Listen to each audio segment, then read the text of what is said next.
जी अस्सलाम वालेकुम। कैफेट आज के लेक्चर का आगाज़ करते हैं। अच्छा, आज के लेक्चर से थोड़ा सा हमारे लेक्चर प्लान में चेंज है, वो मैं पहले आपके साथ शेयर करना चाहता हूँ। आप देख रहे होंगे लेक्चर के साथ 95 के साथ ए लिखा हुआ है। ठीक है, आज से अगला तकरीबन 7 दिन जो है हमारे 6 से 7 दिन, वो हमारे लेक्चर्स 2 पार्ट्स में डिवाइडेड होंगे। एक 95 जैसे ए और एक 95 पार्ट बी। इस तरह 96 पार्ट ए, 96 पार्ट बी। इन दोनों की जो कलेक्टिव ड्यूरेशन होगी वो तकरीबन 1.5 घंटा के लगभग होगी, थोड़ा बहुत ऊपर नीचे हो सकता है, तकरीबन 1.5 घंटा के लगभग ही कंबाइंड दोनों लेक्चर्स की। यानी एक दिन में ये नहीं है कि आपका लेक्चर डबल हो गया, थोड़ा सा एक्सटेंड ज़्यादा ज़रूर हुई है, लेकिन 2 हिस्सों में डिवाइड कर रहे हैं। इसकी रीज़न क्या है कि चैप्टर 20 के बाद अब हमारा जो रिमेनिंग सिलेबस रह गया है वो 2 हिस्सों में हम उसे डिवाइड कर सकते हैं। एक छोटे छोटे चैप्टर्स हैं 3-4 जो कि रिप्रोडक्शन वाले हैं, ठीक है, उसमें रिप्रोडक्शन के कंसेप्ट्स है, आई कैप नॉर्मली केस स्टडी नहीं पूछता। और दूसरा एक चैप्टर 12 इंटरनल कंट्रोल्स वाला, जिनमें I cap case study based question पूछता है। ठीक है, यानी एक हिस्सा हो गया हमारा, एक चैप्टर है बड़ा चैप्टर जो केस स्टडी बेस्ड है, और एक है छोटे छोटे चैप्टर्स जो कि रिप्रोडक्शन वाले हैं। वो कौन कौन से हैं? वो चैप्टर 21 है, चैप्टर 22 है, फिर बराए नाम चैप्टर 23 है, और एक छोटा सा चैप्टर 24। ये सारे एक एक 2-2 लेक्चर्स में कवर होने वाले चैप्टर्स। फिर एक आईटी वाला चैप्टर्स है जिसपे 3 लेक्चर्स लगेंगे। ठीक है, लेकिन उसमें भी ज़्यादातर वो रिप्रोडक्शन वाले क्वेश्चन ही होते हैं, या केस स्टडी भी बहुत सिंपल है। यानी ये वो टॉपिक है जिनमें केस स्टडी पूछता ही नहीं, या बराए नाम वो पूछता है। जो चैप्टर 12 है ये हमारा केस स्टडी बेस्ड चैप्टर है, जिसमें वो केस स्टडी अक्सर केस स्टडी बेस्ड ही क्वेश्चन पूछता है।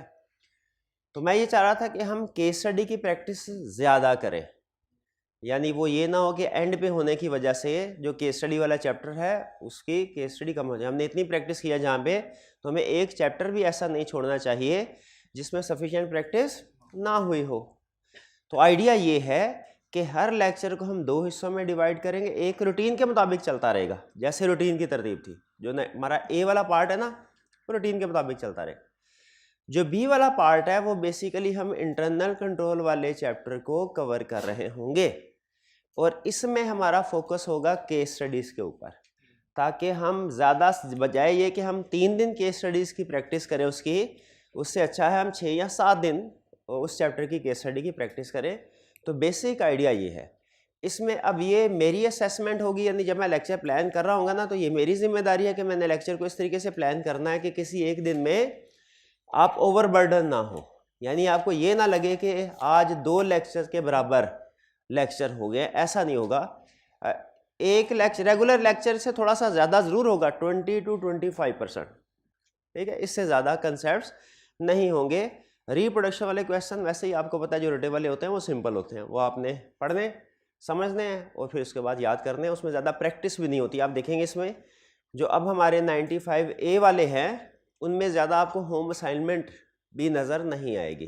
ठीक है, इक्का दुक्का क्वेश्चन होंगे, और अगर आप वो क्वेश्चन सिर्फ रीडिंग से भी कर लें तो भी काम चल जाता है। लेकिन फिर भी मेरी सजेशन यही है, टाइम हो तो आपने उसको रिटन फॉर्म में ज़रूर करना है।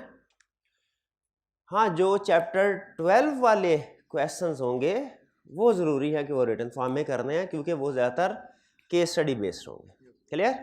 तो इस डिस्कशन से हम किस नतीजे पे पहुंचे कि अब से आइंदा हमारा लेक्चर 2 हिस्सों में डिवाइडेड होगा। हर लेक्चर के 2 पार्ट्स होंगे, एक पार्ट ए और एक पार्ट बी। पार्ट ए हमारा रूटीन का जिस तरतीब से चल रहे हैं उसी तरतीब से चलता रहेगा, लेकिन वो सारे रिप्रोडक्शन वाले होंगे चैप्टर्स। और जो पार्ट बी वाला पोर्शन होगा वो हमारा केस स्टडी बेस्ड होगा, इंटरनल कंट्रोल वाला। क्लियर? अच्छा, आप लोगों को तो एक दिन में ये 2 टॉपिक इसका मतलब कवर करने पड़ेंगे, लेकिन जो हमारे ऑनलाइन वाले स्टूडेंट्स हैं इनको इससे कोई फ़र्क नहीं पड़ेगा। फ़र्क इसलिए नहीं पड़ेगा कि उनका जो 95A वाला टॉपिक है, लेक्चर है, वो अलहदा वाले सेक्शन में चला जाएगा, और जो 95B वाला है वो अलहदा वाले सेक्शन में चला जाएगा। तो वो रूटीन में जैसे जैसे चैप्टर्स को कंप्लीट कर रहे हैं उसी तरीके से चलते जाएंगे। हाँ, अगर वो भी इसी तरह चलना चाहें कि 95A के साथ 95B हालांकि दूसरे चैप्टर से रिलेट करता है, लेकिन तो वो भी कर सकते हैं ऐसे, ठीक है। लेकिन अगर वो रूटीन से पहले पूरा एक चैप्टर कंप्लीट करके फिर इसके बाद एंड में इंटरनल कंट्रोल पे जाना चाहते हैं तो वो भी कर सकते हैं, ठीक है। यानी ऑनलाइन वाले स्टूडेंट्स वो इस जो चेंज इन प्लानिंग है इससे अफेक्टेड नहीं है, ठीक है। आपको थोड़ा सा ये फ़र्क पड़ा है कि अब कुछ जल्दी आना, हाँ कभी चाय का इंतजाम भी कर देंगे, हाँ ये भी फ़र्क है, बिल्कुल ठीक है। आज असल में पूरी तौर पर इंतज़ाम करना थोड़ा मुश्किल होता, कल का कर लेते हैं, कल का कर लेते हैं, बिल्कुल ठीक। अच्छा आप सुन लें, कल हमने टॉपिक पढ़ा था सब्सिक्वेंट इवेंट का। आगे चलने से पहले सब्सिक्वेंट इवेंट, आज ज़्यादा हम सब्सिक्वेंट इवेंट की डिस्कशन ही है, बाकी दोनों हिस्से इवन जो चैप्टर 12 हम स्टार्ट करेंगे ना केस स्टडी वाला, उसमें भी आज के कंसेप्ट्स सिंपल ही हैं, रिप्रोडक्शन वाले ही हैं, यानी उसकी बेस डेवलप होगी ना। आज पहले दिन ही केस स्टडी पे छलांग थोड़ी लगा देनी है। तो आज आपका कोई बहुत ज़्यादा लेक्चर में टेक्निकल कंसेप्ट्स डिस्कस नहीं होंगे। हाँ, सब्सिक्वेंट इवेंट अहम है, तो मैं ये चाहता हूँ सब्सिक्वेंट इवेंट में अगर आपको थोड़ी सी भी कोई कन्फ्यूजन है, कोई चीज़ समझ नहीं आई, एक लफ्ज़ भी ऐसा है वो पूछ लीजिए। शाबाश, हाइब्रिड के स्टूडेंट्स ने अच्छे सवाल पूछे हैं, आज 3-4 क्वेश्चन पूछे, मैंने नोट भी किए हैं। तो मैं चाह रहा हूँ कि आप भी क्वेश्चन पूछ लें ताकि अगर वही क्वेश्चन है जो उन्होंने पूछा है तो मैं उसको आंसर कर दूँ। जी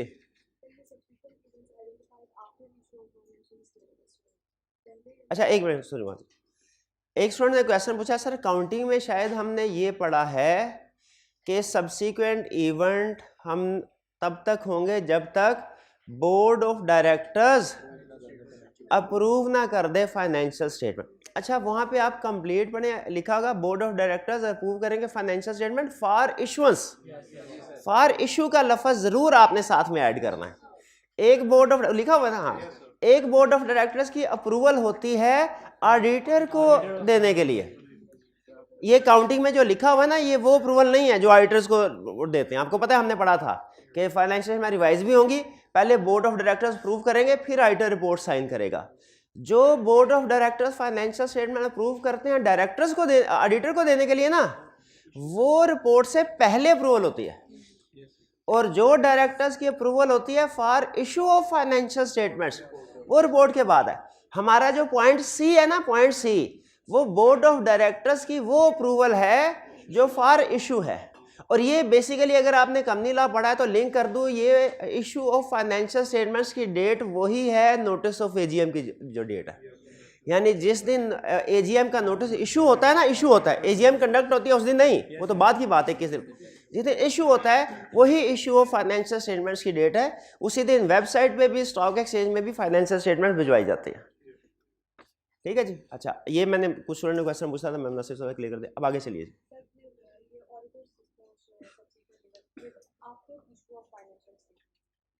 जी।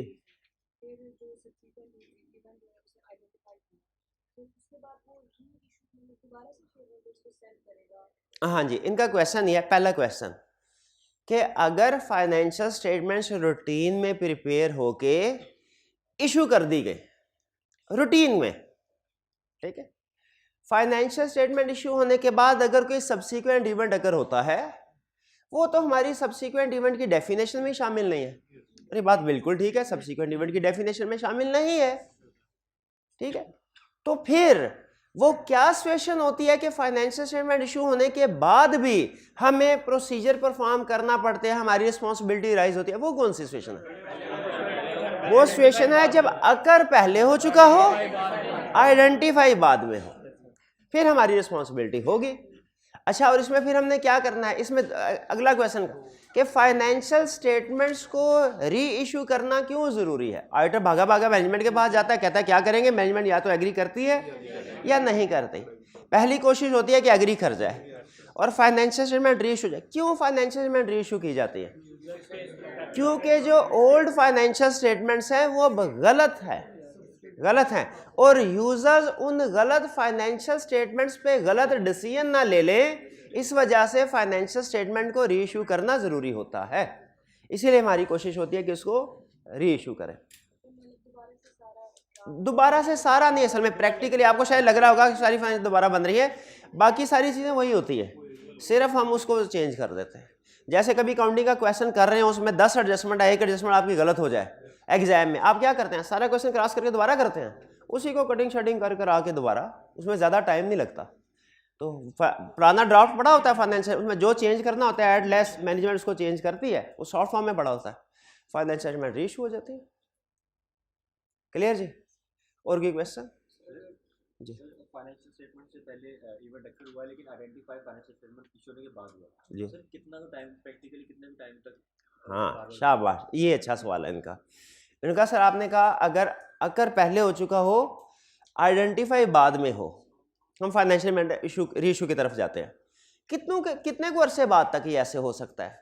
प्रैक्टिकली इसका आंसर है नेक्स्ट ईयर की फाइनेंशियल स्टेटमेंट्स बनने से पहले आईटी के लिए वर्ड यूज करते हैं, इंग्लिश का मुश्किल सा वर्ड है, कहता है इमिनेंट, IIINENT। इमिनेंट का मतलब होता है करीबी।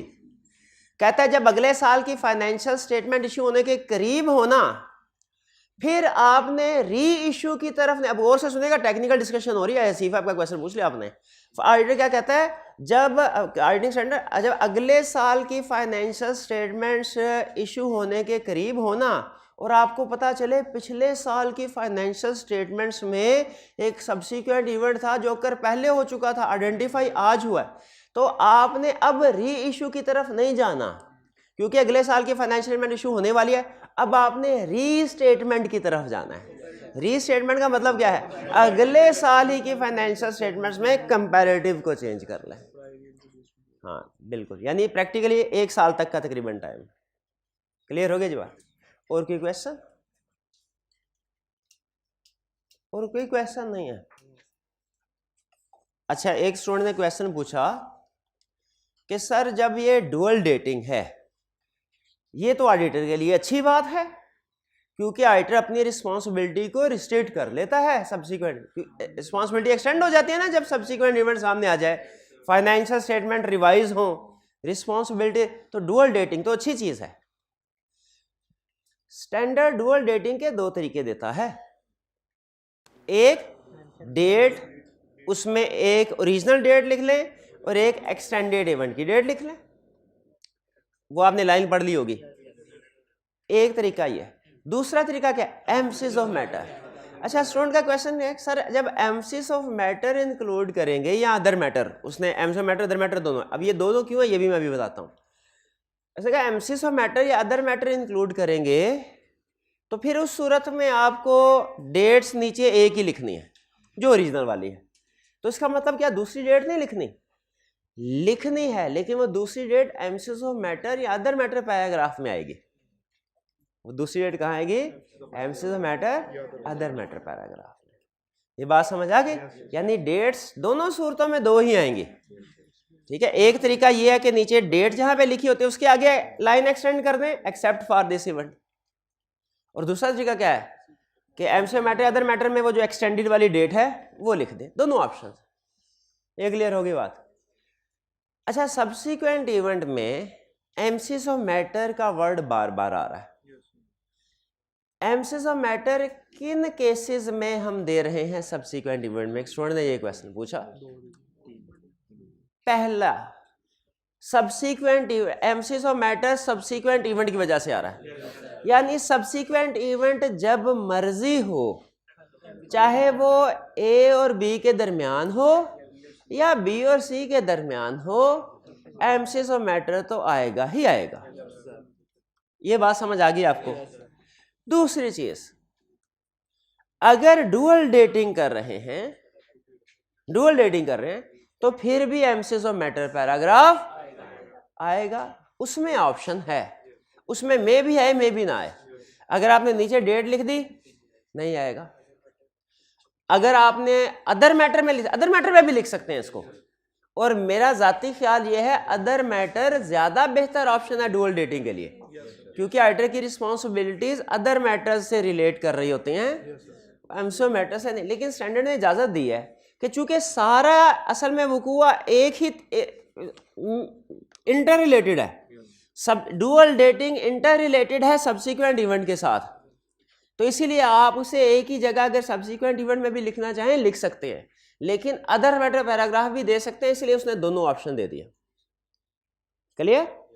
तो एक एमसीज मैटर पैराग्राफ आ रहा है सब्सिक्वेंट इवेंट, ये तो कंफर्म आएगा ही आएगा। दूसरा एमसीज मैटर पैराग्राफ आ रहा है डुअल डेटिंग, ये मे भी आए मे भी ना आए, क्योंकि हो सकता है आपने नीचे लाइन में लिख दी हो डुअल डेटिंग, हो सकता है अदर मैटर में लिख दी हो सकता है एमसीज मैटर। स्टैंडर्ड ने सारी ऑप्शन दी है ना, बेसिकली तो दो नहीं तीन ऑप्शन है कि डुअल डेटिंग भी दे सकते हैं, एमसीज मैटर भी, अदर मैटर भी। तीसरा केस जिसमें एमसीज मैटर आ सकता है फाइनेंशियल स्टेटमेंट जब री इशू की जाती है, ठीक है। और यह प्रैक्टिकली एक चीज याद रखिएगा कि जब एक से ज्यादा इवेंट्स की वजह से एमसीज मैटर आ रहे हों तो आपको अलग-अलग पैराग्राफ लिखने की जरूरत नहीं, एक ही दफा हेडिंग दे एमसीज मैटर पैराग्राफ की, और जिस तरह की एडेड मैटर होता था ना, एक दफा हेडिंग दे के जितने भी की एडेड मैटर्स है वो एक एक करके डिस्क्राइब कर दिए, उसी तरह यहाँ भी कर सकते हैं। एक दफा एमसीज मैटर पैराग्राफ की हेडिंग दे के उसके आगे दो तीन जितने भी इश्यूज हैं सबको कवर कर सकते। तो ये बात समझ आ गई आपको कि एमसीज सब्सिक्वेंट इवेंट की वजह से कंफर्म एमसीज मैटर आएगा ही आएगा, फिर इसके अलावा डुअल डेटिंग की वजह से भी आ सकता है, और अगर फाइनेंशियल स्टेटमेंट रीइश्यू की है तो भी आएगा। क्लियर? और की क्वेश्चन पूछना चाहते हैं तो पूछ लें जी। ये जो बी से सी के दरमियान auditor shall carry out audit procedures on amendment, sir ये सब्सिक्वेंट इवेंट एडजस्टिंग हो या नॉन एडजस्टिंग हो, इसके जो प्रोसीजर आपने कहा था एक दो लिख सकते हैं, तो जी बिल्कुल, सेम ही होंगे एडजस्टिंग नॉन एडजस्टिंग? जी बिल्कुल बिल्कुल। क्वेश्चन में जब कभी आपको कोई सब्सिक्वेंट इवेंट स्पेसिफिक दे दे, जैसे वो लिस्ट में से कोई भी हो सकता है जो हमने स्टार्ट में पढ़ा, लर्निंग ऑब्जेक्टिव क्या था 6 था शायद, हाँ, टेबल फॉर्म में कोई भी दे सकता है उनमें से, तो आपने जहाँ पे अपने रूटीन के प्रोसीजर बताने हैं ना कि मैनेजमेंट से कम्युनिकेट करेंगे, रिक्वेस्ट करेंगे, वहाँ पे उस इवेंट को वेरीफाई करने के लिए स्पेसिफिक सब्सटेंटिव प्रोसीजर भी बताने हैं, और ये प्रोसीजर वही होंगे जो 1 पेजर या चैप्टर 10 वाले हैं, बिल्कुल वही होंगे, कोई फर्क नहीं है। उनको वेरीफाई करना है, वही ट्रांजैक्शन जो वहाँ पे चेक कर सकता है वो यहाँ पे भी। देखें ट्रांजैक्शन तो वही है ना, खुद सोचें, फर्क सिर्फ ये पड़ रहा है कि हमारे साल के दौरान में अकर हुई है या साल के बाद। ट्रांजैक्शन तो वही है, वो फायर की हो, वो डिस्पोजल की हो, वो बैंकरप्सी की हो, तो प्रोसीजर वही है। क्लियर? ठीक है। और इससे भी फर्क नहीं पड़ता वो हमारे प्रोसीजर्स के ऊपर कि वो एडजस्टिंग है कि नॉन एडजस्टिंग है। ठीक है, एनआरवी के प्रोसीजर्स खुद सोचें जरा, एडजस्टिंग है तो क्या इवेंट है तो कोई और होंगे, और नॉन एडजस्टिंग तो वो तो फाइनेंशियल स्टेटमेंट पे इम्पैक्ट है। एडजस्टिंग नॉन एडजस्टिंग का फर्क किसके ऊपर है? फाइनेंशियल स्टेटमेंट्स के ऊपर। और मैंने कल आपको एक बात बताई थी, फिर एम्फसाइज कर रहा हूं, एज अकाउंटेंट आपके लिए ज्यादा अहम ये होता है कि इवेंट एडजस्टिंग है कि नॉन एडजस्टिंग, एज अकाउंटेंट। लेकिन एज ऑडिटर आपके लिए ज्यादा अहम ये होता है कि इवेंट ए और बी के दरमियान में है, बी और सी के सी के बाद, क्योंकि हमारी रिस्पॉन्सिबिलिटी उस पर डिपेंड कर रही होती है। तो हालांकि हम एक लाइन में ये भी कमेंट किया करते हैं कि इवेंट एडजस्टिंग है कि नॉन एडजस्टिंग, एक आधा नंबर इस चीज का भी होता है, लेकिन ज्यादा मार्क्स किस चीज के होते हैं? अपनी रिस्पॉन्सिबिलिटी के, डेट डिसाइड करने। एग्जाम में अगर आप ये डिसाइड नहीं कर पाते ना कि इवेंट एडजस्टिंग है कि नॉन एडजस्टिंग है, कोई फर्क नहीं पड़ेगा एक नंबर के अलावा। लेकिन अगर डेट गलत डिसाइड कर ली, रिस्पॉन्सिबिलिटी 4 से 5 नंबर आपके गए। ठीक है, तो हमने उसका जो डेट है वो ज्यादा डिसाइड करना अच्छे तरीके से कि इवेंट किस डेट में अकर हो रहा है। क्लियर जी? और कोई क्वेश्चन? सर आपने कहा था अगर इवेंट एडजस्टिंग हो तो हम इसको रिकॉर्ड करते हैं, अगर नॉन एडजस्टिंग हो तो इसको डिस्क्लोज करते हैं। हाँ जी बिल्कुल, ये इस बात समझ इवेंट अगर एडजस्टिंग हो तो उसको एडजस्ट किया जाता है, यूं कह लें, और नॉन एडजस्टिंग हो तो डिस्क्लोज किया जाता है। ये बात समझ आ गई? बस इसी को समझ नहीं, ये भी नहीं समझ आई। अगर इवेंट एडजस्टिंग होना तो फाइनेंशियल स्टेट प्रोविजन रिकॉर्ड की जाती है, यूं कह लें, अमाउंट्स में एडजस्टमेंट की जाती है, यानी एसेट्स, लायबिलिटी, इनकम स्टेटमेंट या बैलेंस शीट में एडजस्टमेंट होगी। अगर एडजस्टिंग इवेंट है तो इनकम स्टेटमेंट बैलेंस शीट में एडजस्टमेंट होगी, और नॉन एडजस्टिंग है डिस्क्लोजर। जैसे ईयर एंड के बाद डेटर बैंकरप्ट हुआ, आपको क्या करना है, बैलेंस शीट में डेटर्स की, ये एडजस्टिंग इवेंट है ना, डेटर्स की अमाउंट को रिड्यूस कर देना है और प्रोविजन रिकॉर्ड कर देने। अगर वो कहता है ईयर एंड के बाद इन्वेंट्री कॉस्ट से कम पे सेल हुई है, आप कहेंगे ये भी एडजस्टिंग इवेंट है, ये भी। इन्वेंट्री को ईयर एंड पे ही एनआरवी पे रिकॉर्ड राइट डाउन करो, और जितना फर्क है उसको एक्सपेंस के तौर पे रिकॉर्ड कर लो। और अगर कहता है ईयर एंड के बाद आग लगी है, आप कहेंगे ये नॉन एडजस्टिंग है, इसको सिर्फ डिस्क्लोज करो, सिर्फ डिस्क्लोज कर देना वही। और लेकिन नुकसान कितनी अमाउंट का हुआ है, क्या डिस्क्लोजर में ये अमाउंट आनी चाहिए, इसको चेक करने के लिए आपको उस लोकेशन को विजिट करना पड़ेगा, वहां पे एसेट्स की डिटेल देखनी पड़ेगी, अमाउंट देखनी पड़ेगी, इंश्योरेंस वालों से देखना पड़ेगा रिकवरी कितनी है, ताकि डिस्क्लोजर कंप्लीट हो सके। याद रखिए, डिस्क्लोजर में हम सिर्फ ये नहीं कहते आग लग गई है, डिस्क्लोजर में उस आग लगने से नुकसान कितना हुआ है अंदाजन वो भी बताते हैं। बिल्कुल एडिक्वेट डिस्क्लोजर तभी बनता है। क्लियर जी? और कोई क्वेश्चन? और कोई क्वेश्चन नहीं है? चलिए फिर अब हम चलते हैं अपने क्वेश्चन। आईकैप की बुक में सिर्फ चंद एक क्वेश्चन है, यानी अगर 120 के करीब क्वेश्चन होंगे ना, तो उसमें से 5-6 क्वेश्चन ऐसे हैं जो मुझे पसंद हैं, बहुत पसंद है, मतलब बाकी एवरेज है, और 12-15 के करीब बोंगे भी हैं। वो ऐसे है कि उनका ना होना उनके होने से बेहतर है। वो 12-15 के करीब ऐसे क्वेश्चन है 12। लेकिन कुछ क्वेश्चन बहुत ही अच्छे हैं, बहुत ही अच्छे। ये उन क्वेश्चन में से एक है, बहुत अच्छा क्वेश्चन है, खास तौर पे सब्सिक्वेंट इवेंट पूरे का पूरा खोल के आपके सामने रख देगा। आपने जब कभी रिवीजन करनी है ना, इस क्वेश्चन को जरूर अटेम्प्ट करना, ठीक है, इस क्वेश्चन को जरूर। सबसे पहले रिक्वायरमेंट। अच्छा, डिस्कशन के दौरान बाज़ बात ऐसे होता है कि सॉल्यूशन में कोई फर्क आ जाता है, अगर तो वो कोई एडिशनल पॉइंट है ना, तो आप उसको पिक करके लिख लिया करें। हाँ, अगर कोई ऐसी बात है जो बिल्कुल ही उलट है, यानी सॉल्यूशन में कुछ हो रहा है, क्लास में सॉल्यूशन में एडजस्टिंग इवेंट है, यहाँ पे हम नॉन एडजस्टिंग इवेंट डिस्कस कर गया, तो फिर आप डिस्कस कीजिए। लेकिन अगर यहाँ क्लास में हमने 4 प्रोसीजर डिस्कस किए हैं, उधर 3 है, तो वो आप अगर 4th प्रोसीजर पिक कर लें, ठीक है। यानी हर डिफरेंस, बाज़ औक़ात व्हाट्सएप ग्रुप में स्टूडेंट कहते हैं सर आपने ये बात डिस्कस की थी, ये सॉल्यूशन में तो है ही नहीं, तो अगर कोई एडिशनल पॉइंट हो ना, वो पिक कर लें। हाँ, कोई कन्फ्लिक्टिंग हो, वो प्रॉब्लम है, वो डिस्कस कर लेंगे। प्रोसीजर आपको पता है की जजमेंट में बेस कर रहे होते हैं, वो बाज़ औक़ात कोई और प्रोसीजर में आता है, बाज़ औक़ात कोई और सॉल्यूशन बनाते हुए जो प्रोसीजर में वो लिख दिए, क्लास में हो सकता है कि डिफरेंस जहन में आ जाए। Carry required for each of the following 3 dates, 15 August, 1 November, 30 November. आपने 2 चीजें बतानी है। State whether the events occurring on these dates are adjusting और non adjusting according to IAS 10 events of the balance sheet date, giving reason for your decision. यहाँ पे 6 number दिए हैं कि आप जब टेस्ट करेगा 3 नंबर, ये इसी का क्वेश्चन है, 3 नंबर से ज्यादा नहीं देगा।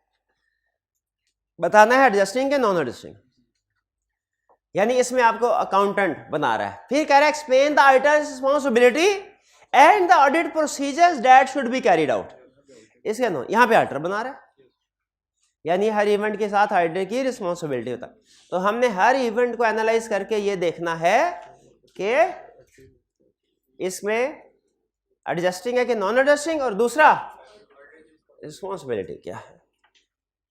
तो आइए पढ़ते हैं। कहता है you are the auditor of Oil Lakers a limited liability company which extracts, refines and sells oil and petroleum related products। Petroleum related products extract करती है, कहां से करती होगी, समंदर से करती होगी। The audit of Oil Lakers for the year ended 30 June 2005 had the following events. ये इवेंट्स हैं। ईयर एंड क्या है, 30 जून, इसको जहन में रखिएगा, ये हमारे क्वेश्चन में सबसे अहम इंफॉर्मेशन होने जा रही है।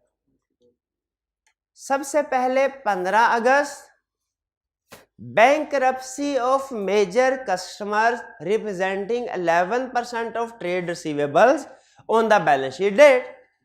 15 अगस्त को बैंकरप्सी ऑफ डेटर हो गए। अच्छा, अभी तक उसने हमें डेट ऑफ ऑडिट रिपोर्ट या इश्यूएंस ऑफ फाइनेंशियल स्टेटमेंट नहीं बताई, तो इसका मतलब अभी तक इनमें से कुछ भी नहीं हुआ। अच्छा, ये बैंकरप्सी, ये एडजस्टिंग इवेंट प्रोबेबल, ठीक है जी। 22 October audit work completed and report sign, यह है डेट ऑफ ऑडिट रिपोर्ट। इसका मतलब ये हुआ 22 अक्टूबर तक ऑडिटर की रिस्पॉन्सिबिलिटी, 30 जून से 22 अक्टूबर तक एक्टिव रिव्यू की रिस्पॉन्सिबिलिटी, खुद आइडेंटिफाई भाग दौड़ करके।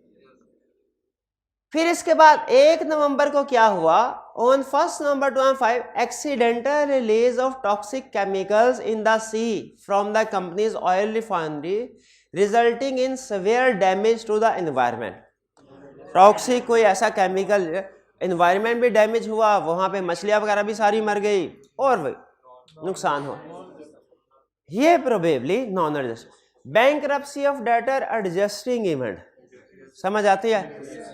ये कौन सा इवेंट है भाई? ये तो ऑडिट रिपोर्ट के बाद अगर हुआ है, मेरा तो ख्याल है ये सब्सिक्वेंट इवेंट है ही नहीं है। हाँ, वो फाइनेंशियल स्टेटमेंट इशू होने तक सब्सिक्वेंट इवेंट है, तो जहन में रखिएगा ये बैंकरप्सी ऑफ डेटर भी सब्सिक्वेंट इवेंट है और 1 नवंबर वाला ये भी सब है, दोनों सब्सिक्वेंट इवेंट। फर्क क्या है? बैंकरप्सी एडजस्टिंग इवेंट है, ये नॉन एडजस्टिंग इवेंट है। यहां तक क्लियर जी? आगे चलते हैं। 23 नवंबर को क्या हुआ फिर? Financial statement issue to members of Oil Rakers, यानी एजीएम के नोटिस के साथ फाइनेंशियल स्टेटमेंट इशू होती। याद रखें, जब फाइनेंशियल स्टेटमेंट इशू होती है ना, तो एजीएम के नोटिस के साथ इशू, इसका मतलब इसके बाद एजीएम होनी है। आपको याद है, हमने ये भी पढ़ा हुआ है कि जब मैनेजमेंट ना माने तो हमारे पास एक कोर्स ऑफ एक्शन ये भी होता है एजीएम में, टू स्पीक एजीएम। इसी वजह से होता है कि अभी एजीएम होनी है बात। और फिर 30 नवंबर को fire at one of the company's oil wells completely destroys the well, drilling a new well will take 10 months within a consequent loss in oil production during this. ये सब्सिक्वेंट इवेंट ही नहीं। अच्छा, subsequent event ही नहीं है तो फिर इसका मतलब हमें एडजस्टिंग और नॉन एडजस्टिंग सोचने की जरूरत ही नहीं, क्योंकि पहले कोई सब्सिक्वेंट इवेंट बनेगा तो फिर एडजस्टिंग और नॉन एडजस्टिंग के बारे में सोचेंगे ना। ये हमारा सब्सिक्वेंट इवेंट ही नहीं है। हाँ, होता अगर तो फिर हम कहते हैं शायद ये नॉन एडजस्टिंग हो, लेकिन ये सब्सिक्वेंट इवेंट है ही नहीं। अब देखिए, पहली रिक्वायरमेंट में उसने क्या पूछा कि तीनों इवेंट्स के बारे में बताओ, ये एडजस्टिंग इवेंट है या नहीं, विद रीजन। रीजन आपकी हमेशा एक ही होगी, condition existed at balance sheet date और condition did not exist at balance sheet date. Adjusting या नॉन एडजस्टिंग इवेंट की कोई भी रीजन पूछे, रीजन आपके पास हमेशा एक होगी, क्या? Condition existed at balance sheet date, not existed. तो बैंकरप्सी ऑफ 15 अगस्त, एडजस्टिंग या नॉन एडजस्टिंग? एडजस्ट कैसे पता चला आपको? आपको पता चले, ये तो एग्जामिनर को बताया ना आपने टेक्निकली, मुझे बताइए आपको कैसे पता चला? क्योंकि वो लिस्ट में मौजूद है। और देखने कहीं लिस्ट में ऐसा तो नहीं कह रहा कि ईयर एंड के बाद इसकी फैक्ट्री तबाह हुई थी, दहशतगर्दों ने हमला किया था, वर्ल्ड ट्रेड सेंटर में इसका ऑफिस था, जहाज लगा तो ऑफिस आ। अगर इस तरह के इवेंट्स हैं तो फिर ये बैंकरप्सी ऑफ डेटर भी नॉन एडजस्टिंग बन सकता है, लेकिन उसको कुछ नहीं बता रहा। इसका मतलब नॉर्मल सिचुएशन है, तो नॉर्मल सिचुएशन में बैंकरप्सी ऑफ डेटर क्या है? आगे रीजन लिखें, because condition existed at balance sheet date. फिर 1 नवंबर वाला नॉन एडजस्टिंग इवेंट, क्यों? Because condition did not exist at balance sheet date. और अहम 30 नवंबर वाला, this is not a subsequent event because it occurred. अच्छा, ध्यान से एक दफा फिर पढ़ लें, कहीं ऐसा तो नहीं अक्कर पहले हुआ हो, आइडेंटिफाई 30 नवंबर को हुआ हो। Fire at one of well completely destroy the well, drilling new well will take. हाँ, ये अक्कर ही बाद में, तो हम क्या लिखेंगे? This is not a subsequent because it occurred after issue of finance. Occurred के ऊपर खास तौर पे उसको अंडरलाइन कर लेना, ये अक्कर ही बाद में हुआ है। भाई ये तीनों इवेंट्स क्लियर? जी जी।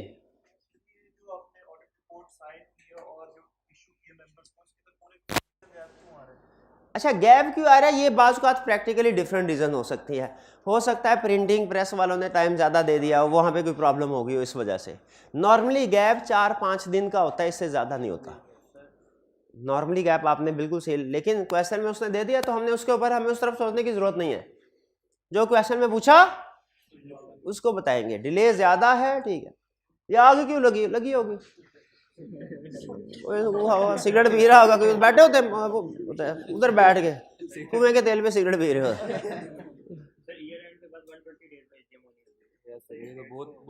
ईयर एंड के बाद 120 एक्सटेंशन ले ली होगी उसने, एक्सटेंशन ले ली होगी। हाँ जी चले, क्वेश्चन समझ आ गया कि नहीं क्या कर रहा है, आगे चलते हैं। नहीं ये लॉ की केस स्टडी नहीं है, हाँ डेज को काउंट ना करें, लॉ की केस स्टडी नहीं है, ये सिंपल। अच्छा इसके बाद कह रहा है explain auditor responsibility and audit procedures that should be carried out. तो पहले हम इवेंट के बारे में, हर एक के बारे में बताना है। 5 अगस्त 15 अगस्त के इवेंट के बारे में पहले बताइए कि रिस्पॉन्सिबिलिटी क्या है, एक्ट और प्रोसीजर्स कौन से होंगे, बैंकरप्सी और डेटर वाले, वो 1 पेजर या चैप्टर 10 जो भी आपने कवर किया। क्लियर? उसमें था ये बैंकरप्सी नया था। चलिए वो सेकंड 1 नवंबर, इसमें ऑडिटर की रिस्पॉन्सिबिलिटी क्या है, पैसिव रिव्यू। और प्रोसीजर क्या होंगे, टॉक्सिक केमिकल रिलीज हो गया, नहीं, ये प्रोसीजर्स पहले स्पेसिफिक इवेंट को डिस्कस करें, फिर उसके बाद वो आएंगे मैनेजमेंट को कम्युनिकेट करना है, अमेंड किया है नहीं किया, वो तो उसके बाद वाली बात है ना। वो तो मुझे पूरा यकीन है आप लिख देंगे। मैं ये जानना चाह रहा हूं पहले इस इवेंट के क्या इस इवेंट के स्पेसिफिक प्रोसीजर लिखने चाहिए।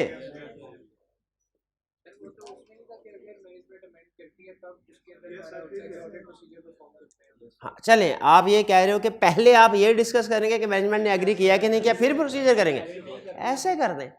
आपने मैनेजमेंट से ये इवेंट सामने आया, आपके प्रोसीजर क्या होंगे, discuss with management how to deal with this issue, फिर if management amends financial statement auditor shall perform specific procedure. अब बताएं, फिर यहाँ पे बताएंगे ना, इसके साथ बताएं फिर।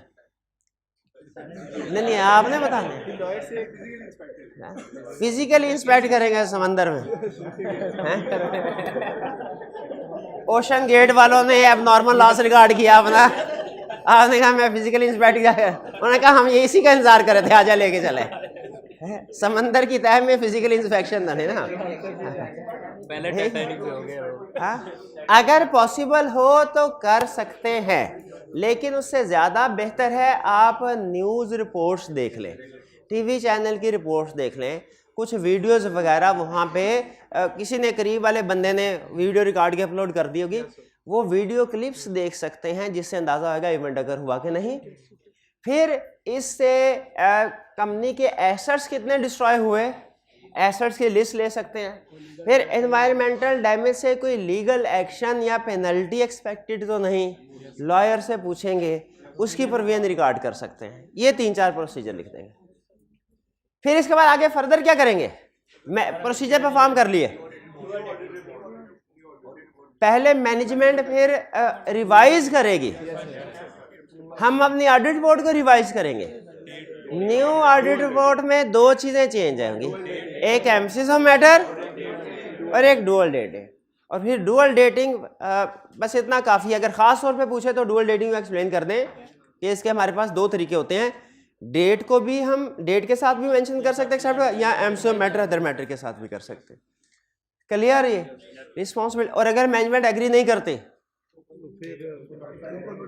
नोटिफाई करेंगे, हमारी ऑडिट रिपोर्ट इशू ना करे। अगर स्टिल मैनेजमेंट इशू करती है, right to speak at AGM है, वहां पे बोल रहे। लास्ट 30 नवंबर, इसमें ऑडिटर की क्या रिस्पॉन्सिबिलिटी है, कोई रिस्पॉन्सिबिलिटी नहीं, ठीक है, क्योंकि सब्सिक्वेंट इवेंट है ही नहीं। इसके बारे में कौन सा प्रोसीजर परफॉर्म करना है, कोई प्रोसीजर। हाँ अगर ये फिर से सुन ले ध्यान से, अगर ये अकर पहले हुआ होता ना, और एग्जाम में ध्यान से ये पढ़ लीजिएगा, मार नहीं खानी आपने यहाँ पे, ये ना आई कैप ने अकर पहले करवा के आइडेंटिफाई बाद में करवाया हो आपके सर ये तो फाइनेंशियल स्टेटमेंट इशू होने के बाद इवेंट आया था, तब मैंने जिम्मेदारी कोई नहीं लेनी इस चीज की। मैंने क्लियरली बता दिया अगर पहले हुआ हो आइडेंटिफाई बाद में हुआ हो तो वो सब्सिक्वेंट इवेंट होता है, लेकिन इस केस में नहीं है क्योंकि ये इवेंट अगर ही फाइनेंशियल इवेंट होने के बाद। भाई क्लियर? चलिए यहाँ पे इस टॉपिक को हाँ मजीद कुछ क्वेश्चन की प्रैक्टिस कर लेते हैं कि काफी है। वॉल्यूम 2 के क्वेश्चंस है, प्रैक्टिस कर लें। कर लेते हैं कुछ कर लेते हैं 10-15 मिनट तक 2-3 क्वेश्चंस केस स्टडीज में। अच्छा एक स्टूडेंट ने बेसिक क्वेश्चन पूछ लिया, मैं कहा सर ये जो आप सब्सिक्वेंट इवेंट में पढ़ा रहे हैं सारा कुछ, ये सारी ट्रांजैक्शन तो साल खत्म होने के बाद हुई हैं, हम तो उस साल का ऑडिट ही नहीं कर रहे जिस साल ये ट्रांजैक्शन हुई हैं, तो इसको हम फाइनेंशियल स्टेटमेंट्स में इंक्लूड क्यों कर रहे हैं? हम 2022 ईयर एंड में सिर्फ 2022 की ट्रांजैक्शन रिकॉर्ड नहीं करते, नॉर्मल यही करते हैं, लेकिन सब्सिक्वेंट इवेंट का कंसेप्ट यही है कि कुछ ट्रांजैक्शन ऐसी हैं जो ईयर एंड के बाद अकर होंगी, लेकिन यूजर्स को बता देना अहम है। सब्सिक्वेंट मैं क्लियर? ये सब्सिक्वेंट इवेंट को टिक कर ले, ये अहम है एग्जाम पॉइंट ऑफ व्यू से, इसको जरूर आपने करके जाना अच्छे तरीके से। Next, discuss whether it would be necessary to obtain management representation in respect of above matter. ये तो रिप्रेजेंटेशन वाला टॉपिक आ गया, किसको अंडरलाइन करना है? Management representation. कभी मैनेजमेंट रिप्रेजेंटेशन कहता है, कभी रिप्रेजेंटेशन लेटर कहता है, कभी मैनेजमेंट रिप्रेजेंटेशन लेटर कह देता है, ठीक है, मुख्तलिफ नाम। रिप्रेजेंटेशन जहां आ गया समझ जाइए कि रिप्रेजेंटेशन वाले चैप्टर की बात कर रहा है। You are the manager of Saba and company chartered accountants responsible for the audit of Tiger Limited. Tiger Limited पे फोकस करें, क्लाइंट है हमारा। While reviewing the draft financial statements and the working paper file, following matters have come to your attention। बताना क्या है कि management representation जरूरी है या नहीं। पहला केस, नो सब्सिक्वेंट इवेंट्स वर आइडेंटिफाइड। नो सब्सिक्वेंट इवेंट हमने रिक्वायर करता है, रिप्रेजेंटेशन एप्रोप्रिएट है, सब्सिक्वेंट इवेंट क्लाइंट कह रहा हो चाहे सर कोई सब्सिक्वेंट इवेंट नहीं है, हमने भी प्रोसीजर परफॉर्म कर लिए, कोई सब्सिक्वेंट इवेंट नहीं है, रिटर्न फॉर्म में लिखवा लेना है। Second, during the stock count certain item were physically present but not appearing in stock sheet provided by TL. The management inform you that these item were sold but were not dispatched upon customers request.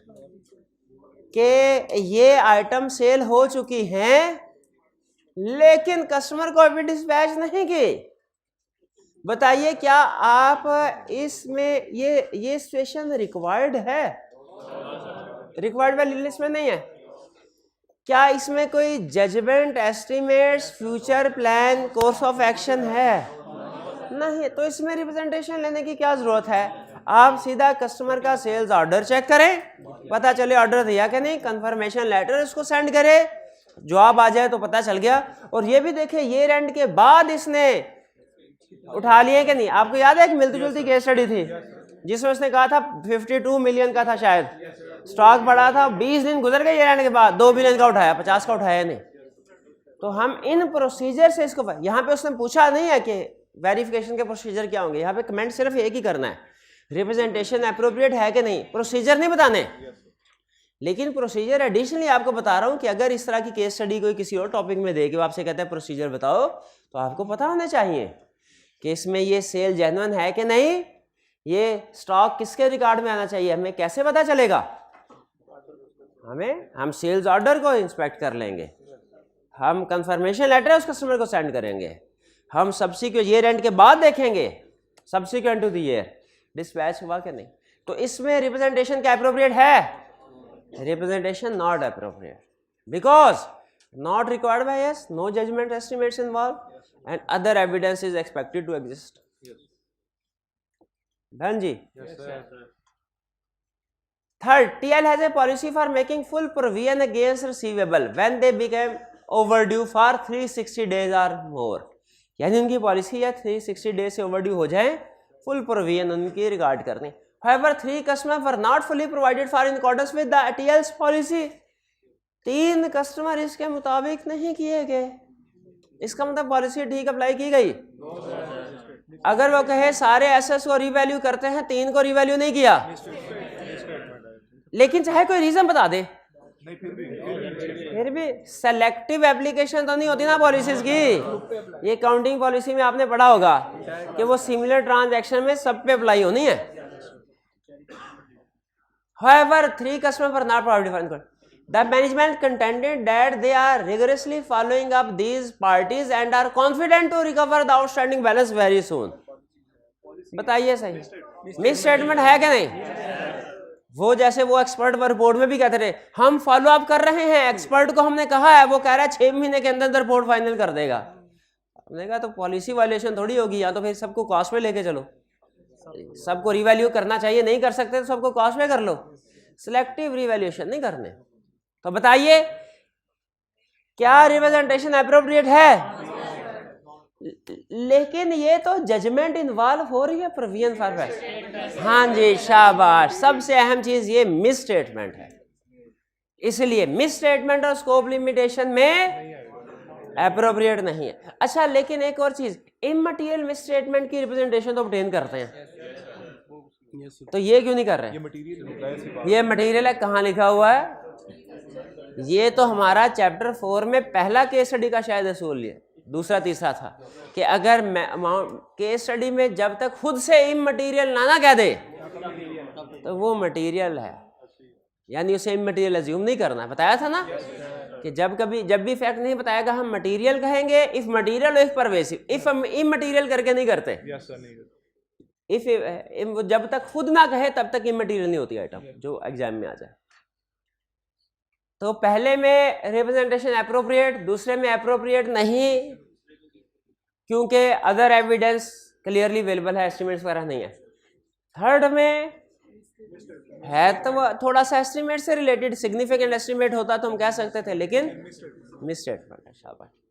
Fourth, there was only one litigation pending against a company which has appropriately been disclosed in the financial statement. One litigation से related representation required. बिल्कुल हमने कहा required. क्या कोई student बता सकता है litigation के हवाले से वो सेंटेंस क्या होता है जो रिप्रेजेंटेशन देता है मैनेजमेंट? वो सेंटेंस याद है? That we have, management has disclosed all the litigation that have effect on financial statements.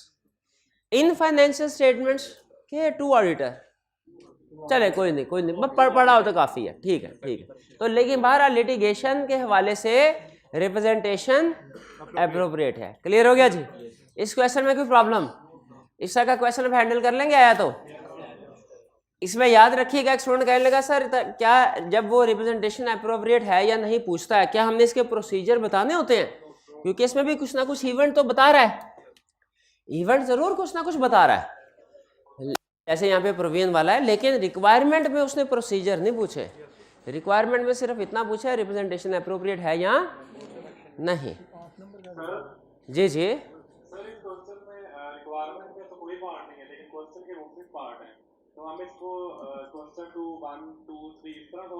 हाँ, इसको आप जैसे आई कैप का रूल है कि हर पार्ट नए पेज से स्टार्ट करें, तो उसमें आप हर पार्ट नए पेज से स्टार्ट कर लें इसको, यानी 2 का 1 अलहदा पेज पे, 2 अलहदा पेज पे, 3 अलहदा, 4 अलहदा. ठीक है, लेकिन आई कैप असल में ज़्यादा जोर देता है ये जो रिक्वायरमेंट में पार्ट ए बी होते हैं ना, इसके ऊपर. इसमें चूंकि आई कैप ने रिक्वायरमेंट के अंदर, तो अगर आई कैप से पूछे ना, आई कैप कहेगा इस क्वेश्चन का कोई पार्ट नहीं है ऑफिशियली, क्योंकि नहीं है, वाकई नहीं है. तो इसमें आपके पास ऑप्शन है, चाहे तो सारे एक पेज पे कर लें, चाहे अलग पेज पे. क्यों भला?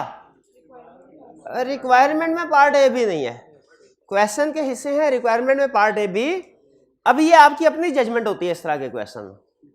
कि आप चाहे सेम, ये आपकी जजमेंट है और दोनों सूरतों में ठीक होगा, चाहे सेम पेज पे कर लें चाहे अलग पेज पे कर लें। सिर्फ कुछ क्वेश्चन ऐसे हैं जो सेम पेज पे करना ज़रूरी होते हैं, एथिक्स वाला क्वेश्चन, रिस्क वाला क्वेश्चन, ठीक है जी। और अगर वो एक से ज़्यादा सिचुएशंस दे के पूछे प्रोसीजर भी बताओ, इम्पैक्ट ऑन रिपोर्ट भी बताओ, तो हम वो एक सिचुएशन को इकट्ठे डिस्कस करते हैं। क्लियर जी। नेक्स्ट, ये कौन सा क्वेश्चन आ गया? Analyse the above situation and explain how you would proceed in the above matter. दो पार्ट्स है, दोनों की समझ नहीं आई। लेकिन ये समझ आ गई हाउ वुड यू प्रोसीड, इसका मतलब ये है प्रोसीजर्स बताने हैं और अगर इफेक्ट ऑन रिपोर्ट आता हो वो भी बताना है, क्योंकि क्लियरली सिर्फ प्रोसीजर नहीं पूछे। जब वो ऐसा पूछे ना ऑडिटर का कोर्स ऑफ एक्शन क्या होगा, how would you deal with this situation, how would you proceed, तो इससे क्या मुराद होती है, प्रोसीजर और रिवॉर्ड दोनों पर। जहां पे क्लियरली जब तक ना कह दे प्रोसीजर्स, तब तक आपने हर एक रिपोर्ट को भी जिक्र कर देना। एनालाइज द अबव सिचुएशन का मतलब क्या है, इसका एनालाइज के बजाय कभी कभार इवैल्यूएट भी वर्ड बोलता है। सिचुएशन का ऊपर पढ़ो, देखो इसमें क्या मसले हैं, किस चैप्टर के मसले हैं। You are the audit partner of XYZ and company chartered accountants, following matter is under your consideration. Mansoor limited has entered into significant related party transaction, related party transaction को अंडरलाइन कर ले, during the year which are approved by board of directors and appropriately disclosed. तो मसला क्या है, the management has also agreed to provide a written representation but you have not received it yet. क्या representation, पहले तो यह बताया क्या रिप्रेजेंटेशन एप्रोप्रिएट है? बिल्कुल एप्रोप्रिएट है, ठीक है, इस सिचुएशन में, ठीक है। अच्छा, यहाँ पे क्या हमें रिलेटेड पार्टी को वेरीफाई करने के प्रोसीजर लिखने चाहिए? नंबर कम है और फिर कह रहा है एंड एप्रोप्रिएटली डिस्क्लोज, इसका मतलब है हम ये चेक कर चुके हैं कि ये एप्रोप्रिएटली डिस्क्लोज है, ठीक है। सबसे पहले हमने ये कमेंट कर देना है कि रिलेटेड पार्टी के हवाले से रिप्रेजेंटेशन रिक्वायर्ड बाय ISAs है, इसीलिए इस सिचुएशन में एप्रोप्रिएट है, रिप्रेजेंटेशन जरूर लेंगे, पहली बात। दूसरी बात, उसने कहा अभी तक मेली नहीं है रिप्रेजेंटेशन, तो क्या डिस्कस करें? मैनेजमेंट से रिक्वेस्ट करेंगे कि हमें as soon as possible representation provide की जाए, और अगर मैनेजमेंट ये रिप्रेजेंटेशन प्रोवाइड नहीं करती तो सफिशिएंट एप्रोप्रिएट ऑडिट एविडेंस नहीं मिलेगा, स्कोप लिमिटेशन है, if material if pervasive discuss करेंगे, सिंपल इम्पैक्ट रिपोर्ट, ठीक है। इसमें सिर्फ उसने ये पूछा है अगर मैनेजमेंट आपको रिप्रेजेंटेशन प्रोवाइड ना करे आपका कोर्स ऑफ एक्शन क्या होगा, यही है ना। विच क्लियर अल्फाज में उसने नहीं कहा management has refuse to provide representation. अगर ऐसे कहता आप फौरन पिक कर लेते कौन सा लर्निंग ऑब्जेक्टिव है। उसने थोड़ा सा इनडायरेक्टली कहा है कि आपको रिप्रेजेंट, एक्टिव को पैसिव वाइज में चेंज करते हैं, आपको रिप्रेजेंटेशन अभी नहीं मिली। ये नहीं कहा मैनेजमेंट ने प्रोवाइड नहीं की, क्या कहा आपको रिप्रेजेंटेशन, तो मैनेजमेंट ने प्रोवाइड नहीं की ना, तो उसी पे कमेंट करना है, अगर प्रोवाइड कर दे तो ठीक, नहीं करे तो स्कोप लिमिटेशन। क्लियर जी। चलिए इसको फिर यहाँ पे क्लोज करते हैं। अब हम ऐसे और क्वेश्चन भी थे, लगे हाथों ये भी हो जाए, निमट जाए, छोटी सी केस स्टडी है, बेचारी परेशान होती रहेगी कि सारी केस ने मुझे छोड़ दिया। Explain whether or not each of the above would be refer to in the letter of representation. Letter of weakness नहीं बोल रहा, लेटर ऑफ वीकनेस तो internal control, letter of representation for the year ended 30 June 2006। Following points have arisen during the audit for the year ended 30 June 2006 of Compo, a nationwide dealer in used cars. During the year, 5 of Compo's properties were revalued by an independent surveyor. क्या representation appropriate है?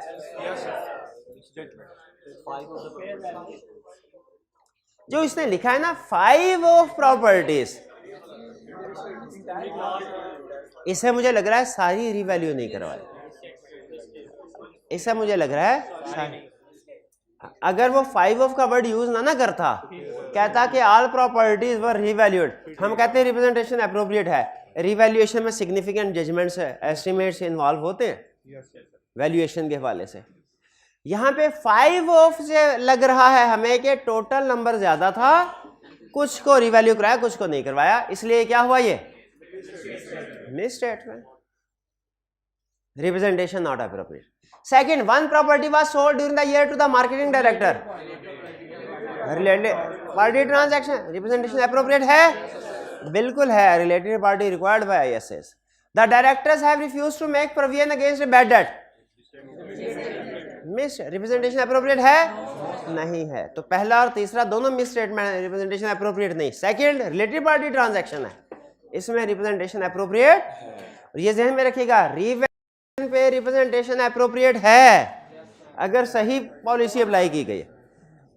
अगर revaluation में गड़बड़ है फिर representation appropriate नहीं, फिर miss statement है. क्लियर जी.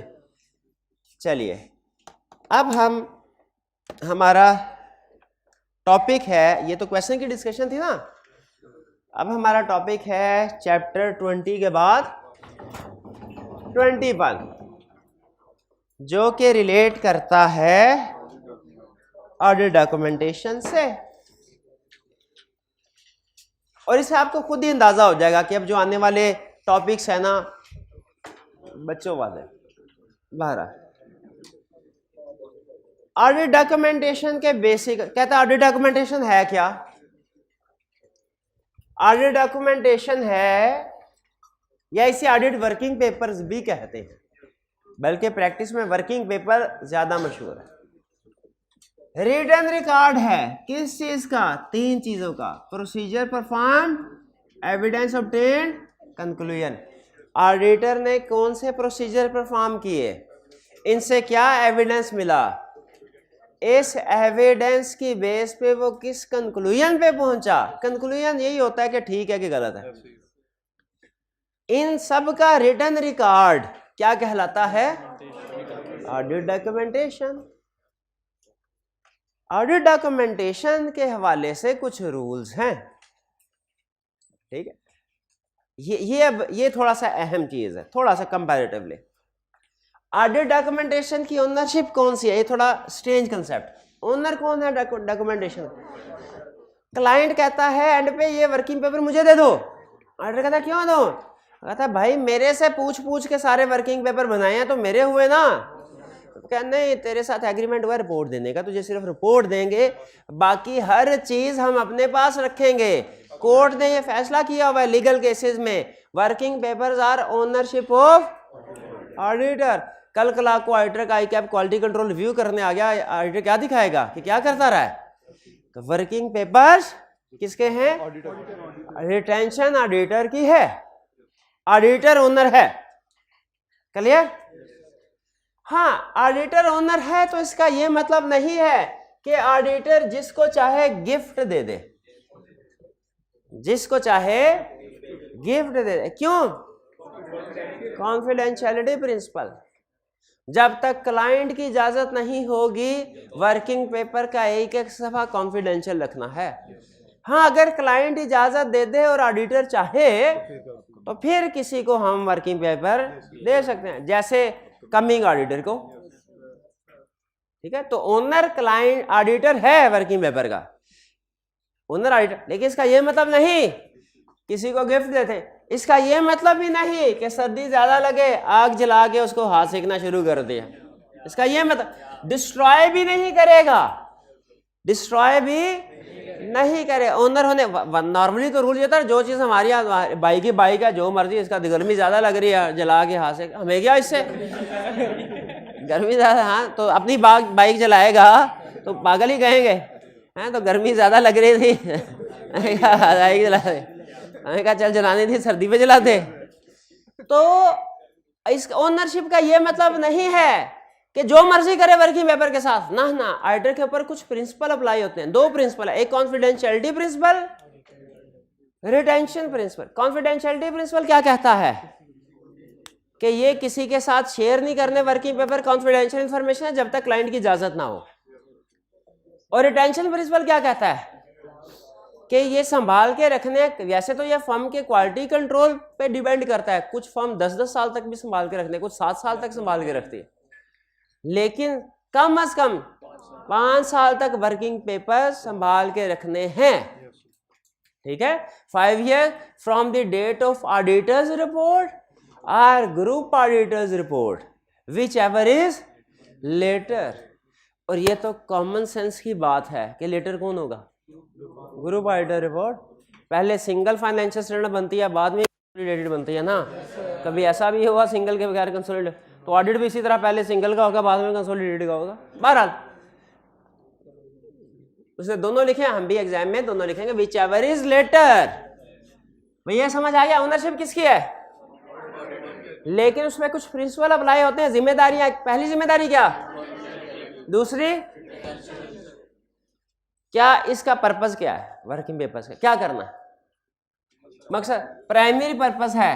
हमारे पास यही तो एविडेंस होता है कि हमने आईएसए के मुताबिक काम किया है, वरना कोई मानेगा ही नहीं। हम लोग समझेंगे घर बैठ के टिकू ऑडिट करते रहें। हम कहेंगे नहीं, वर्किंग पेपर देखो, स्टॉक शीट के वर्किंग पेपर है, ये कंफर्मेशन लेटर के हैं, ठीक है, ये सारे हमने टेस्ट ऑफ कंट्रोल परफॉर्म किया। वर्किंग पेपर इस बात का कि हमने आईएसए को कंप्लाई, और जो ओपिनियन दे रहे हैं उसके बेस है, उसकी बेस है, ठीक है। हमारे एक सीनियर कहा करते थे कि what ever is reported should be supported. तो वो सपोर्टेड कैसे, जो रिपोर्ट कर रहे हैं ओपिनियन है, और जो सपोर्टिंग में आपके पास है वो क्या है, डॉक्यूमेंटेशन। अगर आप क्वालिफाइड ओपिनियन दे रहे हैं फिर भी डॉक्यूमेंटेशन होनी चाहिए, अनमोडिफाइड ओपिनियन दे रहे हैं फिर भी what ever is reported. Purpose ये है भाईजान, प्राइमरी पर्पस ये है, ये तो प्राइमरी पर्पस हो गया। फिर कुछ एडिशनल या सेकेंडरी पर्पस भी है, यानी कुछ एडिशनल फायदे भी हो जाते हैं। वो फायदे क्या हो जाते हैं कि टीम को रिटर्न फॉर्म में आप प्लानिंग एंड परफॉर्मेंस करेंगे ना, टीम को आसानी होगी। रिटर्न फॉर्म में इंस्ट्रक्शन दी जाए आसानी होती है, ज़बानी कलाम में इंस्ट्रक्शन दे समझना मुश्किल होता है, ठीक है। ये जूनियर्स को असिस्ट करते हैं प्लानिंग एंड परफॉर्म, सीनियर को असिस्ट करते हैं डायरेक्शन सुपरविजन रिव्यू में। सीनियर के लिए, जूनियर के लिए रिटर्न फॉर्म में काम करना आसान है, सीनियर के लिए उसे रिव्यू करना आसान है। क्वालिटी कंट्रोल रिव्यू बाद में आई कैप करेगा, क्वालिटी कंट्रोल रिव्यू में साबित करना कि हमने आईएसए को कंप्लाई किया आसान है। अकाउंटेबिलिटी डिटरमिन होती है, अकाउंटेबिलिटी हर वर्किंग पेपर के ऊपर मैंने बताया था, जिस बंदे ने प्रिपेयर, कम से कम 2 लोगों के नाम होते हैं। प्रैक्टिस में जाएंगे ना आप, आपको एक सिंगल पेज भी मिलेगा ना जो कि ऑडिट फॉर्म ने प्रिपेयर किया, उस पर कम से कम 2 लोगों के इनिशियल्स होंगे, एक जिसने प्रिपेयर किया और एक जिसने रिव्यू किया, ठीक है जी। कंटिन्यूइंग सिग्निफिकेंस, अच्छा ये तो स्टैंडर्ड कह रहा है ना, प्रैक्टिस में प्रैक्टिकली बता रहा हूं। ये ऑफिशियली प्राइमरी पर्पस ये है डॉक्यूमेंटेशन के, क्या आईएसए के साथ कंप्लायंस का सबूत है कि हमने आईएसए के सारे प्रोसीजर जो कहता था पूरे कर दिए, और बेसिस ऑफ ओपिनियन है कि जो भी ओपिनियन दे रहे हैं उसकी बेस हमारे पास ये है। रिपोर्ट में लिखना होता है ना, we have sufficient basis for our opinion. Practice में हम टीम मेंबर्स के लिए जो सबसे अहम पर्पस है ना वर्किंग में, वो है कंटिन्यूइंग सिग्निफिकेंस, कि अगले साल ये देखने के लिए कि पिछले साल क्या प्रोसीजर परफॉर्म हुए थे इस एरिया में, वर्किंग पेपर को यूज करते हैं।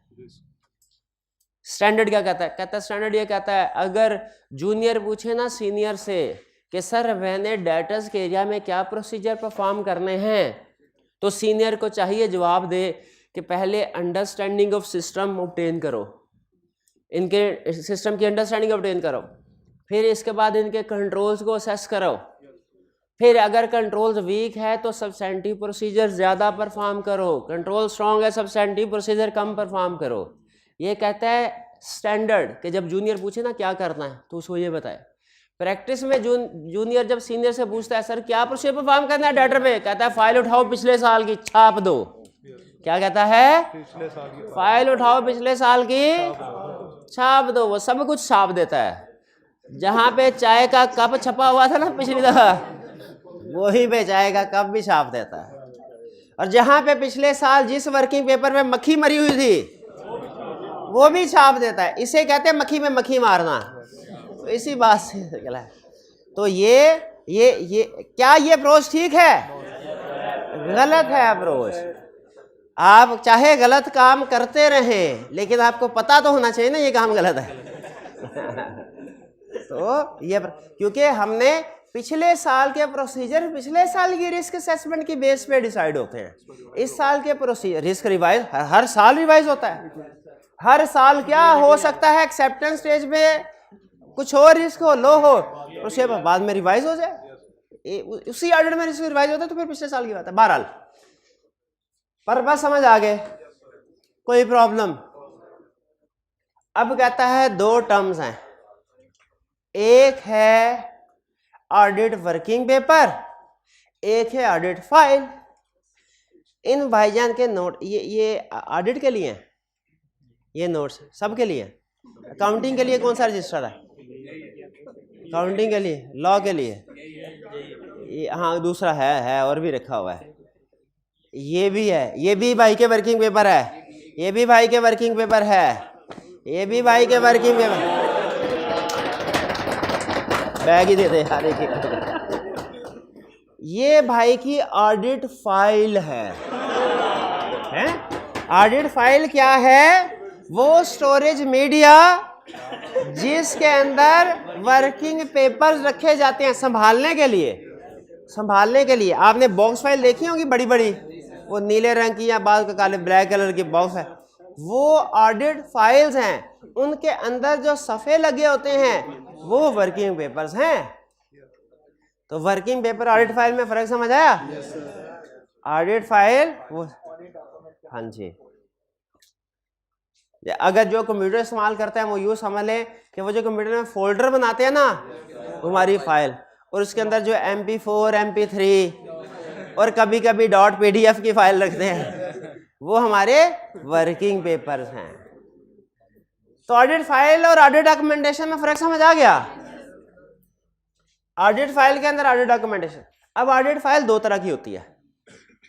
ऑडिट फाइल, एक वो ऑडिट फाइल जिसमें ऐसे डॉक्यूमेंट्स होते हैं जो सिर्फ करंट ईयर से रेलिवेंट है, और एक वो फाइल जिसमें ऐसे वर्किंग पेपर्स होते हैं जो करंट प्लस फ्यूचर ईयर से रेलिवेंट है।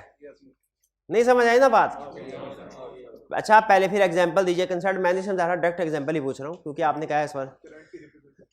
अगर हो debtor confirmation letter current file में आएगा परमानेंट में? करंट में। क्रेडिटर अकाउंट स्टेटमेंट क्लाइंट के, बैंक रिकंसिलिएशन स्टेटमेंट करंट में। रिप्रेजेंटेशन लेटर, अच्छा क्लाइंट का मेमोरेंडम ऑफ एसोसिएशन और आर्टिकल्स ऑफ एसोसिएशन जिसमें सिस्टम के बारे में, क्लाइंट के सिस्टम के बारे में डॉक्यूमेंटेशन परमानेंट। क्यों? वो हर साल चेंज नहीं होता, वो सिस्टम जो आप वो सेम। शाबाश, आखिरी क्वेश्चन, अगर आपने ये सही बता दिया इसका मतलब करंट फाइल और परमानेंट फाइल का फर्क समझ आ गया। क्लाइंट ने 5 साल के लिए लॉन्ग टर्म लोन लिया, इसका रीपेमेंट शेड्यूल है, कहाँ आएगा? Permanent file. शाबाश, तो करंट फाइल और परमानेंट फाइल में फर्क समझ आ गया? करंट फाइल में, अच्छा इसको लहदा क्यों करते हैं भला? करंट फाइल को लहदा और परमानेंट को लहदा क्यों किया? हाँ, क्योंकि जो परमानेंट फाइल है ये अगले साल में भी एविडेंस के तौर पे यूज हो सकती है।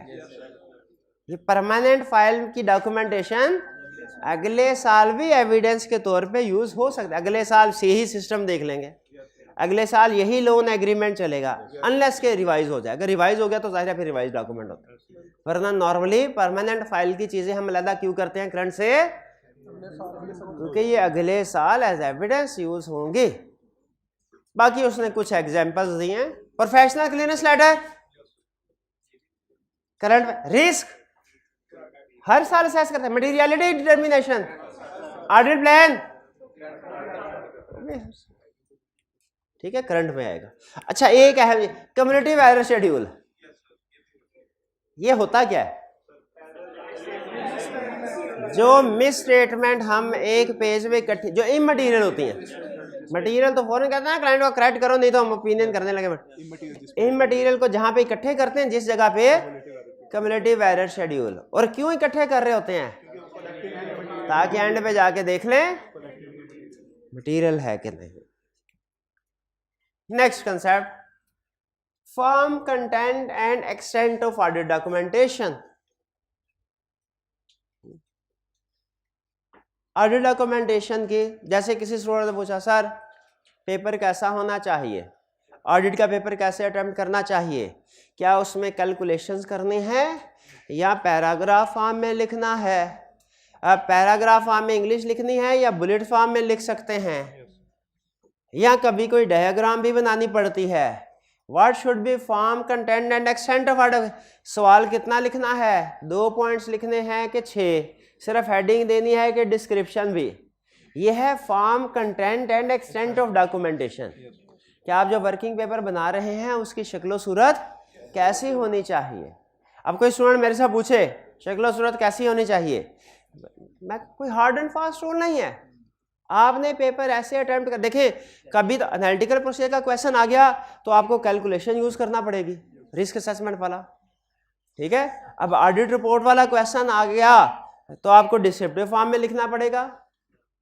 अगर वो आपसे कोई एग्जाम्पल्स पूछ लेता है, परमानेंट फाइल के एग्जाम्पल्स ने, आपको बुलेट फॉर्म में लिखना पड़ेगा, ठीक है।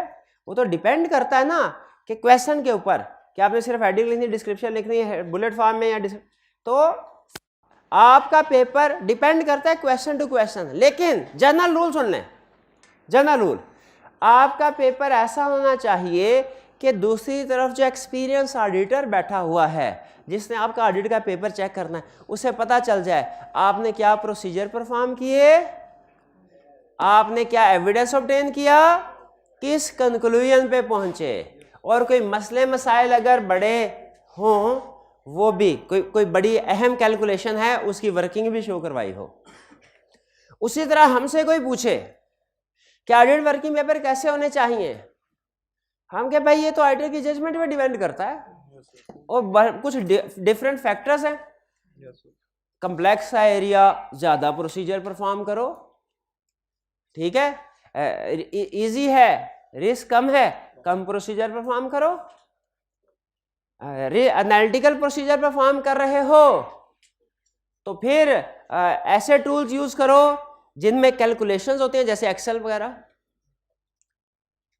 वो तो डिपेंड करता है, लेकिन एक रूल आपको बता रहा है कि experience auditor principle. Experience auditor principle क्या है, आपके वर्किंग पेपर ऐसे होने चाहिए कि कोई भी दूसरा एक्सपीरियंस ऑडिटर से मुराद आपकी फील्ड का बंदा, वो साइंसदान नहीं, कोई साइंसदान कोई आके जितने मर्जी आप, असल में इसमें प्रॉब्लम पता है, मेन कंसर्न बताता हूँ। होता यूं है, आपके आर्टिकल्स होते हैं 3.5 साल के, लेकिन वर्किंग पेपर रिटेन करने होते हैं 5 साल तक। तो हो सकता है आपके आर्टिकल्स खत्म हो जाएं, आपने वर्किंग पेपर बनाए थे, फर्म के हवाले करके आप चले जाएं, फर्म की ओनरशिप है ना, उसके बाद क्वालिटी कंट्रोल रिव्यू हो, कोई और मसला हो जिसकी वजह से पता चले कि देखें प्रोसीजर परफॉर्म किया कि नहीं, तो बताइए क्या फर्म को आपको बुलाना चाहिए आपकी करंट जॉब से, आगे बताओ क्या कर गए हो। क्या आपके वर्किंग पेपर सेल्फ एक्सप्लेनेटरी होनी चाहिए। प्रैक्टिस में ये वर्ड सेल्फ एक्सप्लेनेटरी सारी रिक्वायरमेंट को कवर करता है, जो कुछ बता रहा है एक लफ्ज में सारे कंसेप्ट आ जाते हैं। क्या वर्किंग पेपर कैसे होने, सेल्फ एक्सप्लेनेटरी, खुद से बता दें, उसको देखे कोई भी हमारी फील्ड का बंदा होना चाहिए, आपका वर्किंग पेपर देख के बता दे कि क्या काम किया है, क्या प्रोसीजर परफॉर्म किए, क्या एविडेंस ऑब्टेन किया, किस कंक्लूजन पे पहुंचे, बड़ा मसला मसाइल क्या आए थे प्रोसीजर परफॉर्म करने के दौरान। यह है एक्सपीरियंस ऑडिटर प्रिंसिपल, और ये इस वजह से बनाया गया है ताकि जब आपके आर्टिकल्स खत्म हो जाएं, आपके वर्किंग पेपर को बाद में चेक करने की नौबत आए तो आपको ना बुलाना पड़े। क्लियर। जो भी एक्सपीरियंस ऑडिटर है आपके वर्क, जो आपकी टीम का हिस्सा नहीं है, ये उसने लिखा हुआ है एक्सपीरियंस ऑडिटर कौन सा, क्यों बोला, क्योंकि टीम का हिस्सा हो, आधी बातें तो उसे पैसे पता होंगे। आपके नोट्स कैसे होने चाहिए, ऐसे कि जो स्टूडेंट क्लास में नहीं है वो आपके वर्किंग पेपर देखे और उसे पता चल जाए कौन सा कंसेप्ट समझाया, क्या एग्जांपल दी है, क्या कैलकुलेशन थी। यही रूल है ना, इधर भी यही रूल है। लेकिन वो बच्चा, उस बच्चे को बेंचमार्क नहीं बनाया जो क्लास में मौजूद है, उसको तो पहले ही आधे कंसेप्ट बताओगे। किसको, जो क्लास में मौजूद नहीं लेकिन है ऑडिट का स्टूडेंट, ठीक है ऑडिट का स्टूडेंट। ये प्रिंसिपल समझ आया।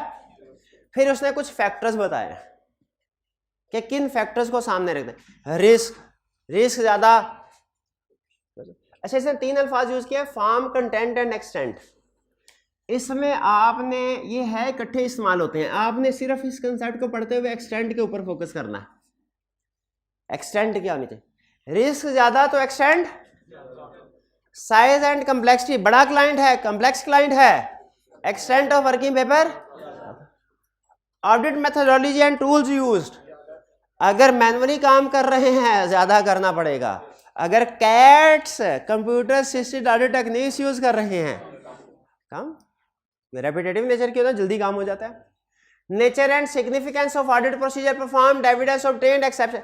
अगर ऑडिट प्रोसीजर ज्यादा सिग्निफिकेंट है, ज्यादा परफॉर्म करो, एविडेंस जो ऑब्टेन करना है वो ज्यादा सिग्निफिकेंट है, जो एक्सेप्शंस आइडेंटिफाई हुई वो ज्यादा सिग्निफिकेंट है। डायरेक्टर को कंफर्मेशन लेटर भेजा, हाँ भाई तेरे से 8 लाख लेना है, उसने कहा मैंने तो 7,95,000 देना है, एक सोच। दूसरी सोच कहता है मैंने तो 3 लाख देना है। किसमें एक्सेप्शन सिग्निफिकेंट है, किसमें ज्यादा प्रोसीजर परफॉर्म करेंगे। पहले में शायद ज़बानी कलाम में पूछने यार 5,000 का क्या चक्कर है, क्लाइंट के का सारा पेमेंट आती जाती रहती है, वो अभी आ जाएगी कल परसों, तो उसमें ज्यादा एक्सटेंड की जरूरत तो नहीं है। ये है हमारा 2 कंसेप्ट है सिर्फ डॉक्यूमेंटेशन इसमें। पहला कौन सा? डेफिनेशन, और दूसरा कौन सा? फैक्टर्स। अच्छा, अब आखिरी कंसेप्ट, इसके बाद ब्रेक, इसके बाद ब्रेक। चाहे कल का वादा किया, चाहे कल का वादा, समोसे नहीं, समोसे भी रखेंगे, समोसे ये छुट्टी वाले दिन किसे, आगे छुट्टियां 1-2 आने वाली है ना, किसी छुट्टी वाले दिन चले कर लेंगे, कुछ कर लेंगे।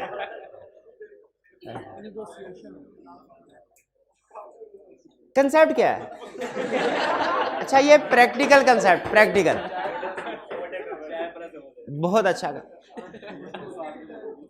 कहता है दुनिया के हर फर्म के किसी भी क्लाइंट का कोई भी वर्किंग पेपर देख लें, आपको कुछ इंफॉर्मेशन ऐसी है जो हर वर्किंग पेपर में मिलेगी। गैस करें क्या क्या? नेम किसका? फर्म का नाम के क्लाइंट का नाम के दोनों का? दोनों का होगा। शब्द। अच्छा, एक में आपने एक रूल ज़हन में रखना है, वर्किंग पेपर पे हर वो इंफॉर्मेशन हो कि वर्किंग पेपर आपको कोई दुनिया के किसी दूसरे कोने में भी कहीं पे गिरा हुआ मिले ना, आपको पता चल जाए ये किस मुल्क के, किस फर्म के, किस क्लाइंट के, किस एरिया की, किस फाइल में लगना है, और ये किसका कसूर है कि उसने गुम किया है, हैं? किसका कसूर है, ये रूल रखना। तो बताइए वर्किंग पेपर में क्या क्या इंफॉर्मेशन होगी? Name of firm, name of client, जो एरिया कर रहे हैं वेरीफाई, जो असर्शन वेरीफाई कर रहे हैं वो लिखे होंगे, जिस बंदे ने प्रिपेयर किया उसके इनिशियल, जिसने रिव्यू किया उसके, कब प्रिपेयर किया वो डेट, कब रिव्यू किया वो डेट। अच्छा, जरा सोच के बताइए, जिस एरिया की जो असर्शन वेरीफाई कर रहे हैं, एरिया और असर्शन वो वर्किंग पेपर पे आएगी, उस एरिया और असर्शन के लिए जो प्रोसीजर परफॉर्म कर रहे हैं वो भी आएगा कि नहीं? वो भी होगा, वो भी होगा। अच्छा, उसमें अगर आपने सैम्पलिंग के जरिए काम किया है तो उसमें जो सैंपल सेलेक्ट किया है वो सैंपल आएगा, इनवाइस नंबर ये, इनवाइस नंबर ये, सैंपल, ताकि आप बता सके कि हमने 100 आइटम्स थी, उनमें से 15 का आइटम सेलेक्ट किया। सिर्फ ये लिख दे 15 आइटम सेलेक्ट की कि उनके नंबर भी लिखे, ताकि बाद में चेंज ना कर दें।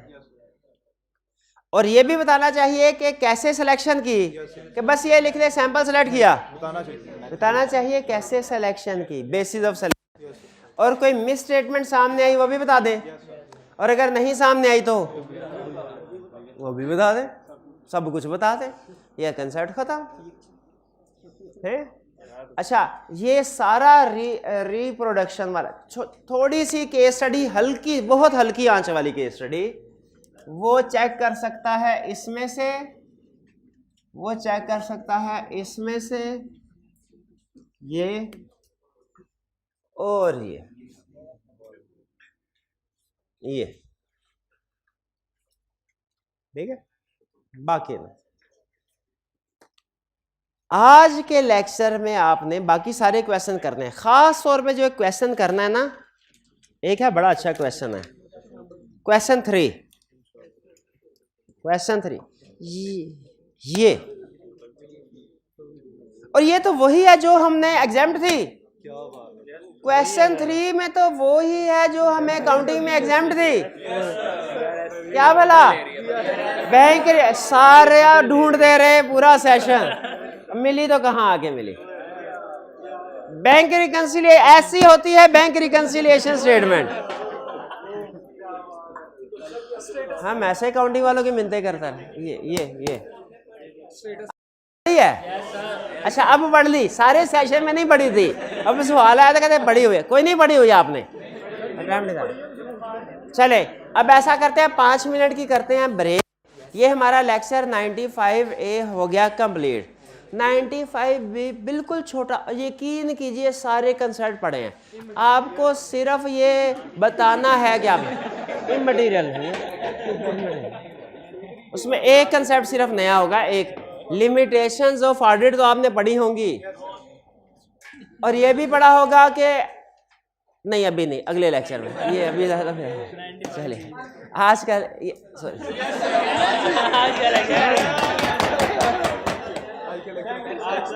आज के लेक्चर का ये हिस्सा यहाँ पे ख़त्म करते हैं और मिलते हैं 5 मिनट के बाद।